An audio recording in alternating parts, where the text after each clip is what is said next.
네, 여러분 안녕하세요. 저는 오늘 머니머니 주택병 강의를 맡은 경기 시청자 미디어센터 홍보단 이세린입니다. 오늘은 부동산에 대해 꼭 알아야 할 내용과 여러분의 궁금증을 풀어드리기 위해 이 자리에 섰습니다. 보통 부동산에 가면 중개사가 알아서 일을 처리해 줄 것 같지만 처음 보는 사람에게 하나하나 다 설명해주면서 안내해주지는 않습니다. 어느 정도 기본 상식을 가지고 있어야 불이익이 생기지 않는다는 점 꼭 기억해 주세요. 먼저 부동산에서 자주 사용되는 단어들을 알아보겠습니다. 우리가 집을 사기 위해서는 우선 땅을 알아야 합니다. 집은 땅 위에 지어지기 때문인데요. 그렇다면 땅을 사기만 하면 집을 지을 수 있는 조건이 완성되는 걸까요? 정답은 아닙니다. 땅의 용도 지역이라는 게 있어요. 나라에서 이 땅에는 집만 지어 하고 용도를 구별해 놓는 것인데요. 용도 지역은 종류도 많고 복잡하기 때문에 저희는 딱 두 가지만 기억하는 겁니다. 첫째, 건폐율. 건폐율은 예를 들어 내가 100평의 땅을 가지고 있을 때 몇 평까지 집을 지을 수 있느냐에 대한 것인데요. 만약 건폐율이 70%라고 한다면 100평의 땅에 70평까지만 집을 지을 수 있는 겁니다. 그 다음 용적률. 용적률은 간단하게 위로 얼마나 쌓을 수 있는가에 대한 겁니다. 높이 올라가야 하는 빌딩이나 아파트는 용적률이 커야겠죠. 따라서 건폐율과 용적률이 클수록 비싼 땅이 되는 겁니다. 자, 그러면 이제 집을 사는 방법에 대해서 알아보겠습니다.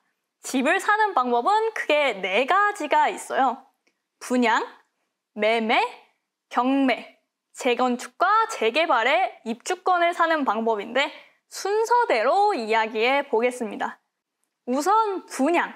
분양은 민간 건설사 또는 국가에서 땅을 정해놓고 여기에 어떤 건물을 지을 테니 마음에 들면 미리 계약하세요 하는 방법인데 사실 집을 저렴하게 얻을 수 있는 방법이라서 인기가 굉장히 많습니다.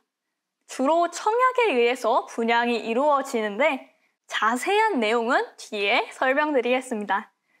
일단 분양권을 받으면 먼저 계약금을 지불하게 됩니다. 이 계약금은 대부분 10% 정도에서 결정이 되고요. 집이 지어지는 기간 동안 중도금을 나눠서 내게 됩니다.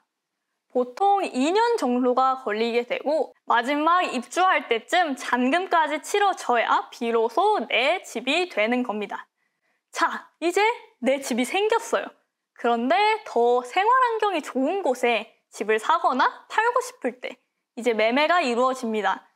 보통 사람들은 본인이 산 가격보다 더 비싸게 팔고 싶어 해요. 그래서 매매는 분양가보다 비쌀 때가 많습니다.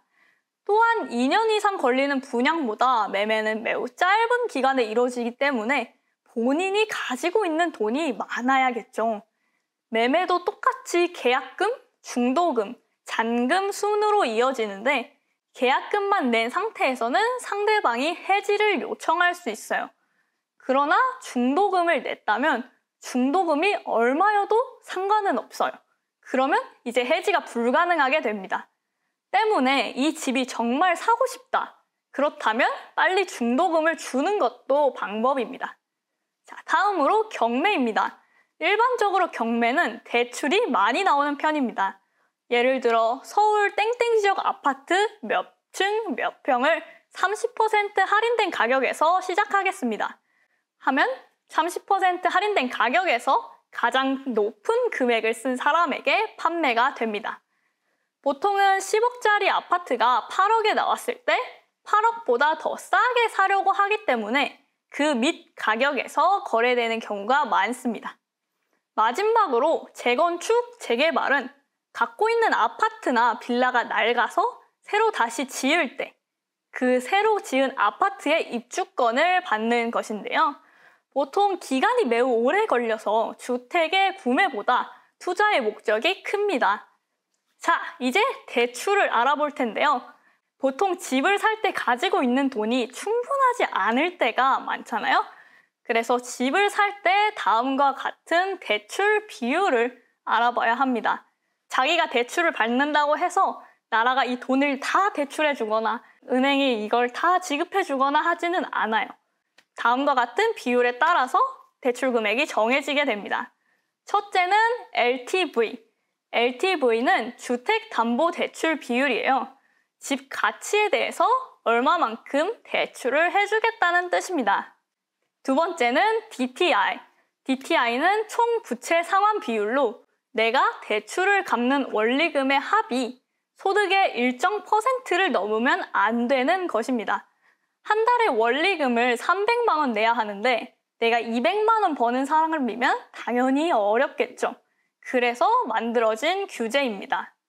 네, 마지막으로 DSR. 이거는 총 부채 원리금 상환 비율입니다.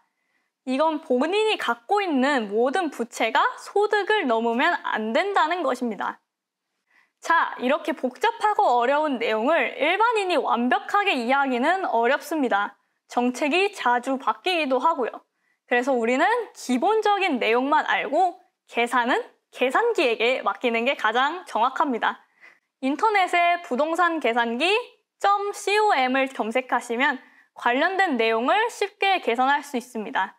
검색해서 들어가시면 제목별로 다 나눠져서 쉽게 돼 있으니까요. 누구든지 사용할 수 있습니다.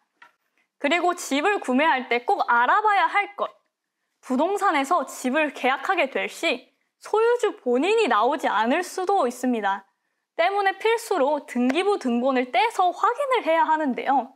등기부 등본은 사람의 주민등록증 같은 존재여서 모든 사항을 확인할 수 있습니다. 때문에 계약인과 소유주가 다를 시 더 꼼꼼하게 확인하셔야 합니다. 지금부터는 중개수수료에 대해서 알려드리도록 하겠습니다. 부동산 중개수수료란 부동산 중개사가 중개를 한 대가로 받는 보수입니다. 그리고 판매하는 사람, 구매하는 사람 모두 정해진 금액을 부담하여야 합니다. 한 사람에게 지불하라고 하면 그건 정말 나쁜 부동산인 거예요. 이 중개수수료는 상가, 주택, 사무실에 따라 다르고 매매, 전세, 월세에도 차이가 있으며 지역과 금액에 따라서도 다릅니다. 진짜 하나하나 다 다르다는 이야기죠. 그러면은 우리가 이걸 어떻게 확인을 해야 할까요? 시도별 중개보수요율, 즉 중개수수료를 얼마나 받을 수 있는지는 공인중개사협회에서 확인이 가능합니다. 이 중개수수료가 왜 부동산마다 다르냐 하면 중개수수료는 최대 금액만 정해져 있기 때문인데요. 보통 부동산에서 제일 비싸게 받으려고 하지 싸게는 잘 안 합니다. 그렇지만 이 중개수수료는 충분히 협상이 가능한 부분이에요. 다만 중개수수료는 다른 약정이 없다면 보통 거래대금이 완료된 날 지불하게 되는데요. 이때까지 가서는 협상이 어렵게 됩니다. 때문에 계약을 결정하고 계좌번호를 넘기기 전이나 가계약금을 보내기 전에 협상을 하셔야 합니다. 가끔 계약금을 지불한 상태에서 계약을 해지했는데 중개수수료를 줘야 하나 하는 분들이 있어요. 이럴 경우 중개인 과실이 아닐 시 매매가 이루어지지 않아도 중개수수료를 지급하는 것이 맞습니다. 또한 중개수수료에 대해 현금 영수증을 하셔야 하는 분들은 꼭 중개인에게 간이 과세자는 아니시죠? 라고 물어봅시다.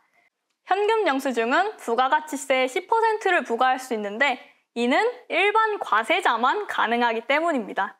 그리고 무적정 현금 영수증을 거부하는 건 불법이에요. 그러니까 당당하게 요구하셔도 됩니다.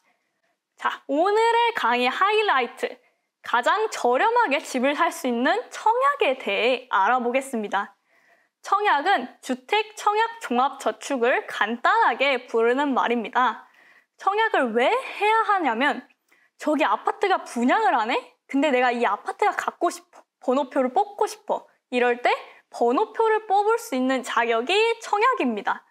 청약은 오랜 시간, 많은 횟수, 높은 금액일수록 유리한데요. 단 1회 인정금액이 10만 원이라 적어도 10만 원씩 꾸준히 넣어주는 것이 좋습니다. 이러한 청약통장은 한 개만 만드셔도 됩니다. 그러면 청약통장도 만들었고 이걸 어떻게 쓰느냐? 이제 직접 신청하시면 됩니다. 신청 방법은 잠시 후에 자세히 설명을 드리고요. 일단 청약에 대해서 간단하게 설명해 드리자면 청약은 크게 임대와 분양, 민영과 공영으로 이루어집니다. 우선 임대와 분양인데요. 말 그대로 임대는 월세, 전세 등으로 일정 기간 동안 빌리게 되는 것이고 분양이 이제 내 집 마련이 되는 것입니다. LH 청약센터 홈페이지에 들어가시면 분양주택, 임대주택 등 각 구분별로 확인하실 수가 있고 주목해야 할 것은 장애인 특별공급입니다. 정확한 이름은 장애인 공동주택 특별공급 기관추천이라고 불리우며 특별공급은 세대 기준으로 일생에 단 한 번만 공급이 가능한데요. 특히 무주택 세대 구성원인 장애인에 대한 공동주택 특별공급을 알선함으로써 장애인의 주거안정 지원 목적으로 하는 분양제도가 있습니다. 이 제도는 청약통장이 없을 시에도 신청이 가능합니다. 가장 편리한 점은 민영과 공영의 차이 없이 동일한 방법으로 할 수 있다는 건데요. 그러나 많이들 착각하시는 경우가 있는데 분양가는 비장애인과 똑같이 진행이 됩니다.